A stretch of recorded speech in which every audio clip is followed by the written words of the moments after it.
London After Midnight is a 1927 MGM silent horror film directed by Todd Browning and starring legendary silent horror actor Lon Chaney. It's probably the single most famous piece of lost media of all time, as it's transcended that niche internet obscurity and is a very mainstream example of lost media. And if you're watching a video on YouTube about lost media, you probably already know about it. The only known copy of the film was destroyed in a fire on an MGM lot in 1965, and it seems no other copies were ever preserved either. If you didn't already know, 75% of silent films produced in the 1910s and 1920s are lost, as studios didn't have enough respect for these artists' hard work to care about preservation.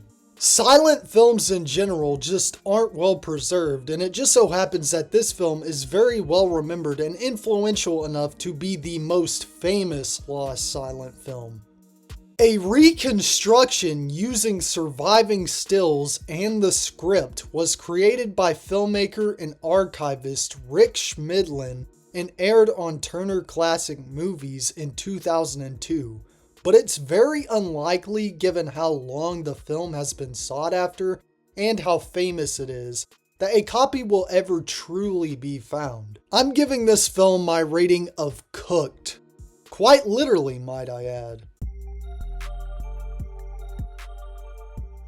Uncle Walt is a piece of lost media that I had been closely following since it really started gaining traction, as I love this Disney parody stuff, like this and Mickey Mouse in Vietnam. I really wanted to make a video on it, but unfortunately 2024 was a disastrous year in terms of the search for this film. It is a 1964 animated short film made by Robert Swarth as part of the UCLA workshop. The only known public screening of the film took place in 1972 at the American Film Institute, who still have the film archived to this day, but not for the general public. The film depicts classic Disney characters in very crude and horrifying situations. The short was known about amongst animation fans for years, but it didn't really start gaining traction as a piece of lost media until January 1st, 2024, when animation DVD company Thunderbean announced that they would be releasing the film on a DVD commemorating Mickey Mouse's entrance into the public domain that year that would include many of the characters' public domain appearances. The release, however, would keep getting delayed. In fact, this is part of the reason why I didn't have any videos out last May, because I thought Uncle Walt would be releasing any moment and wanted to make a video about it. In August of that year, a big new development would come in the form of a film reel of the short listed on eBay for $150 that included screenshots with the listing. It ended up being sold for $172, but it's unknown who it went to. And given how much time has passed, I unfortunately think it went to a collector with no intentions of releasing it to the general public. At the end of August, bad news came in the form of a post on the Lost Media Wiki forums by Steve Stanchfield, the owner of Thunderbean, announcing that for undisclosed reasons, Uncle Walt would no longer be included on the DVD. This caused quite a bit of drama, with people pointing fingers trying to figure out why the film wouldn't be releasing. All he said was that it was due to several factors related to the film. Some accused the Walt Disney Company of stepping in and trying to stop the short's release. Others blamed Robert Swarth, the film's creator. And some even pointed fingers at the Lost Media Wiki community. Some also accused Thunderbean of lying and never having the short to begin with, but they have a pretty good track record and a good relationship with the animation community, and have even found and released many pieces of lost media, so I highly doubt it. I believe that either Robert Swarth didn't want it released for whatever reason, or since it has been described as containing some footage from Disney films, maybe those clips would have caused too much legal trouble. Whatever the case is, I think the eBay buyer may be our only hope, but it seems like they have no intention of releasing the film to the public. If you want more information, check out Blame It on Jorge's video on it. In spite of all of these issues, I still remain hopeful. Spider-Man vs. Kraven the Hunter was a 1974 short fan film based on the famous Marvel Comics characters. This film was made by a comic book fan, NYU student, and filmmaker named Bruce Cardozo, who wanted to bring the storyline of 1964's Amazing Spider-Man 15 to life through the power of film. The film wasn't officially licensed by Marvel, but many Marvel staff voiced their support for Cardozo's efforts, including Stan Lee himself. Cardozo initially wanted the film to be distributed commercially, but he dropped the idea when he realized that being supported by Marvel creators didn't mean that he would be given the rights. His hesitation is quite understandable, as this was 1974. Comic book films just did not exist outside of the 1966 Batman film and a few older serials, and the 1978 Superman film that essentially kicked off the genre in film would not be released for another 4 years. Something like Star Wars wasn't even out yet. Unfortunately, because of his hesitation, he couldn't find any way to distribute the film and eventually just lost interest altogether. After Spider-Man had finally found mainstream success in film in the 2000s, many became interested in Cardozo's film, but at this point, he refused to release it to the public. But he would gladly give people private screenings and screen it at conventions. Unfortunately, Cardozo passed away in 2015. However, a huge breakthrough was made in the search in December of 2024 when contact was made with one of Cardozo's friends, who stated that Cardozo's home was burglarized in 2010, and after this he grew more protective of the film negatives. While this isn't much, it's reignited interest in the film. Since Cardozo had given copies to friends and family of his, it's likely that one of them may be willing to release it. If you want more information about this film, I recommend All Things Lost and Blame It on Jorge's videos on the subject. I'm hopeful about this one.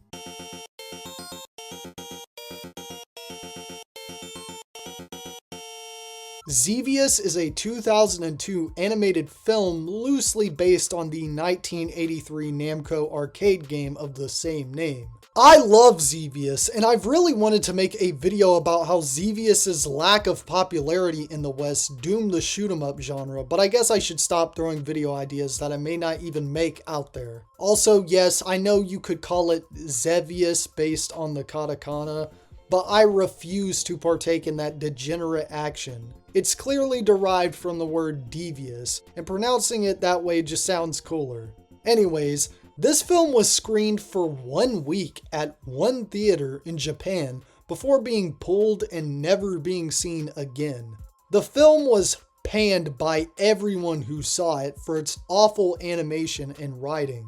The film isn't even an adaptation of the game's story, but rather is loosely based on elements from the games. In 2020, Namco released a video going over the series' history that included short, never-before-seen clips of the film. In 2024, the trailer was found and released by a YouTube user going by the name of R&D Stranger. However, it's unknown how the film itself could possibly surface. Speaking of Xevious, around the same time that this film released, there was also a cancelled Xevious game in development for the PlayStation 2 using the Ace Combat 4 engine. No build of it has ever surfaced, and all that exists of it is a trailer. If you want to learn more about this film, I recommend watching R&D Stranger's video on the subject. I'm hopeful that this film gets released. The Backyardigans CG pilot was the second pilot for the children's animated series to be produced after the infamous and also lost Me and My Friends. In last year's Most Wanted Lost Media video, I kinda just glossed over Me and My Friends when discussing it, and I really shouldn't have.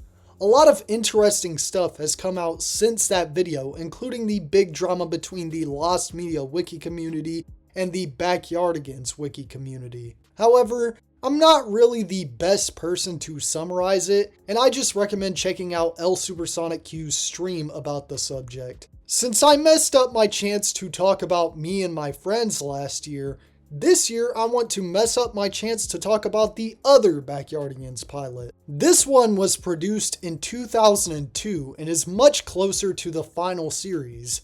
It's the pilot that caused the series to get picked up. Tons of screenshots and footage exist from it, but the full pilot itself has never been released. It's assumed that there's more than one version of it, but it's unlikely that any will ever be released, and sadly, in 2024, series creator Janice Burgess passed away. If you want more information about this pilot, check out Bray Bray's and Stay Up Late Productions' videos on the subject. I'm still hopeful that one day it will be released.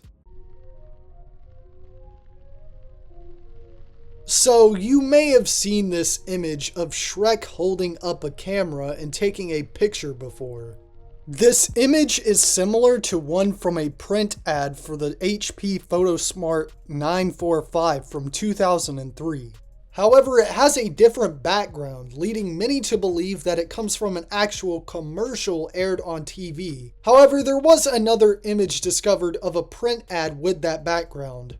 No one seems to remember the commercial, and it's theorized that it may have never even aired. It's debated whether or not there was even a commercial, but one of the creators of the images for the ad campaign posted another image that appears to have been a frame from a TV commercial. Unfortunately, he passed away in 2021, and the search really began picking up traction in 2022.